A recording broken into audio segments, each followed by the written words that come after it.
Mathematics class 12th, exercise number 7.10, question number 16. Integral I 0 to pi log of 1 plus sin x, 1 plus cos x.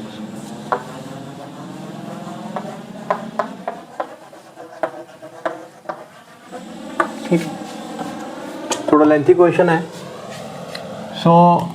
पहले तो यही property use करेंगे हम, ये वाली property 0 to a f x dx is same as 0 to a f of a minus x dx। एक ये property use करेंगे, एक इवन फंक्शन वाली प्रॉपर्टी यूज करेंगे। दो प्रॉपर्टी यहाँ पे यूज होंगी, 0 to pi log of 1 plus cos pi minus x dx, ठीक है, because of this property.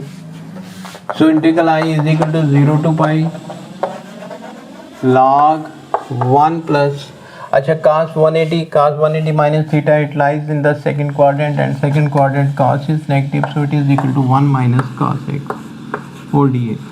Let this be the second one and it be first one. Now we add the two, adding first and second, ठीक है।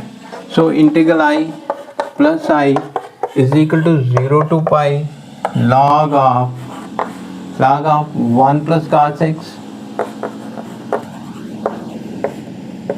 plus log of 1 minus cos x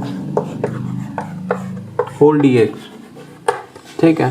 So it is 2 times I 0 to pi log of m plus log n, it is equal to log m into n, log 1 plus cos x into 1 minus cos x whole dx. So after this,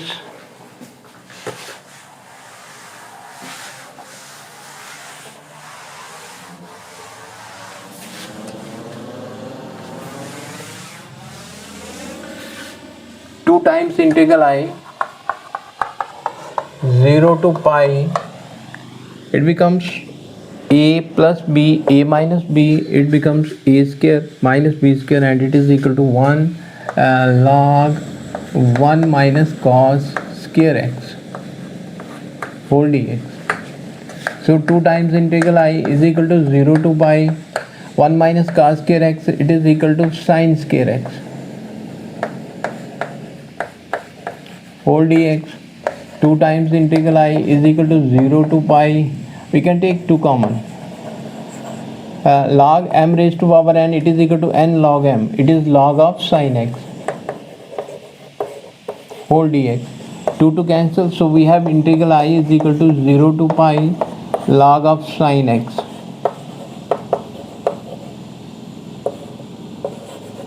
whole dx, ठीक है। ये integral I log of sin x हमारे पास आया है, इसे लिख लेते हैं third, let it be third one. अच्छा, तो इंटीग्रल I यहाँ पे ये log of sin x से एक प्रॉपर्टी और यूज़ करेंगे, here fx is equal to log of sin x, ठीक है। when we replace xy minus x, it is log of sin minus x, ना minus x नहीं, ये pi minus x,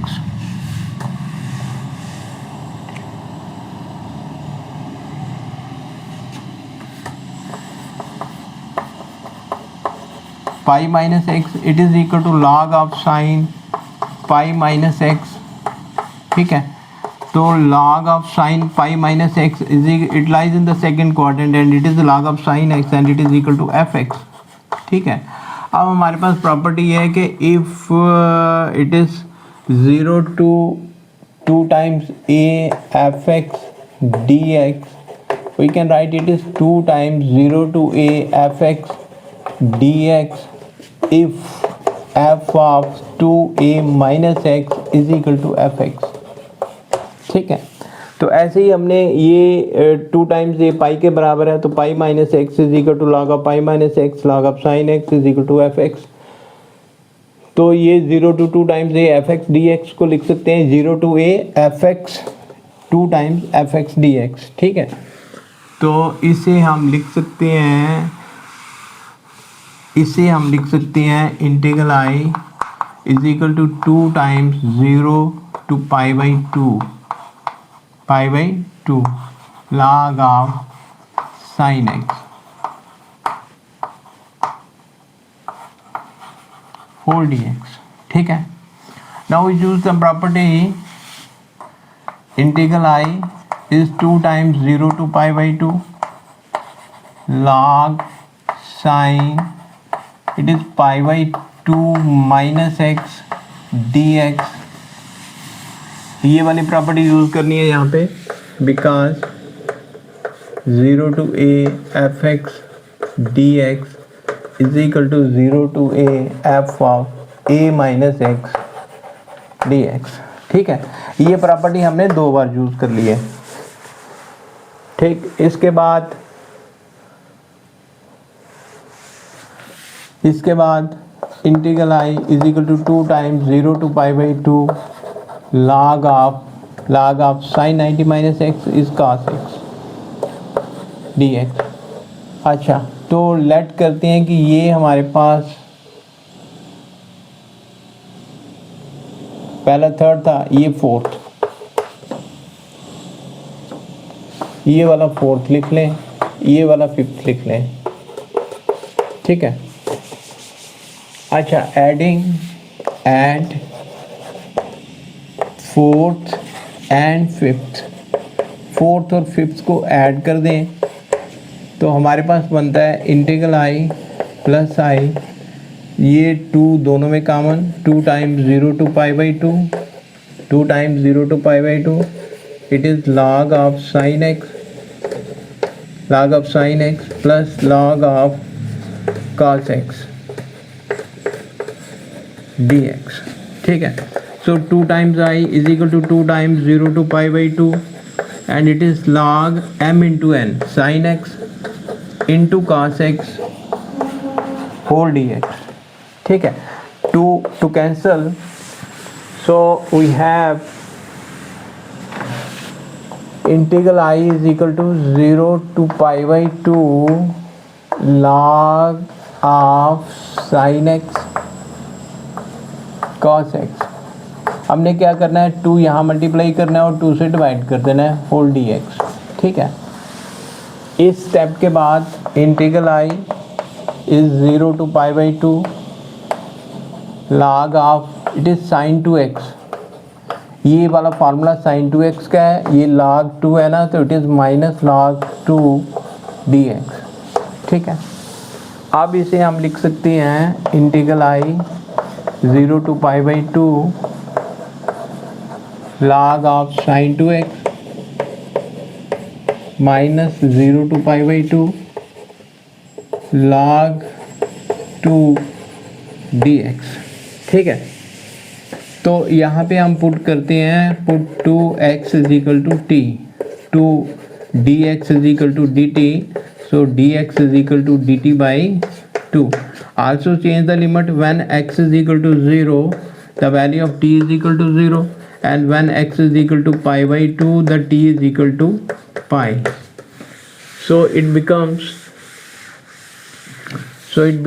integral I is equal to 0 to pi log pi by to भी change हो गया पाई में, पाई by to change हो गया पाई में, 2x को t पुट किया है तो ये log sine t dt by two, वो 1/2 बाहर आ गया, ये dt बाई टू 1/2 बाहर माइनस। अच्छा, तो it is pi by to, इसका ये log 2 बाहर, इसका इंटीग्रल आता है x, क्योंकि यहाँ पे x है, it is 0 to pi by two. ठीक है, अच्छा, now we change the variable, यहाँ पे वेरिएबल चेंज करेंगे, changing the variable t, changing the variable t to x, we can write 0 to pi log of, यहाँ पे हम लिख सकते हैं ऐसे sin x dx minus log 2, अच्छा यहाँ π/2 वैल्यू पुट करनी है, π/2 माइनस 0, ठीक है। तो ये आएगा हमारे पास इंटीग्रल आई इज़ 1/2, ये वाले वैल्यू ना 0 to pi log of sin x dx, ये इंटीग्रल आई के बराबर है। ये हमने from third, this is from, ये इंटीग्रल आई हमने लिया है फ्रॉम, जो हमने थर्ड मार्क किया वहाँ से, ठीक है, माइनस log 2 π/2, ठीक है। तो ये इसको इस तरफ ले जाते हैं, integral I minus 1/2 I is equal to minus log 2 π/2, ठीक है। So it becomes 1/2 I is equal to minus log 2 π/2, 2 to cancel, so we have integral I is equal to minus log 2 pi। तो ये हमारे पास result आ गया इसका। Question lengthy था, 2-3 बार एक ही property use करनी पड़ती है। उम्मीद करता हूँ कि आप बच्चों की समझ में आया होगा। Thank you.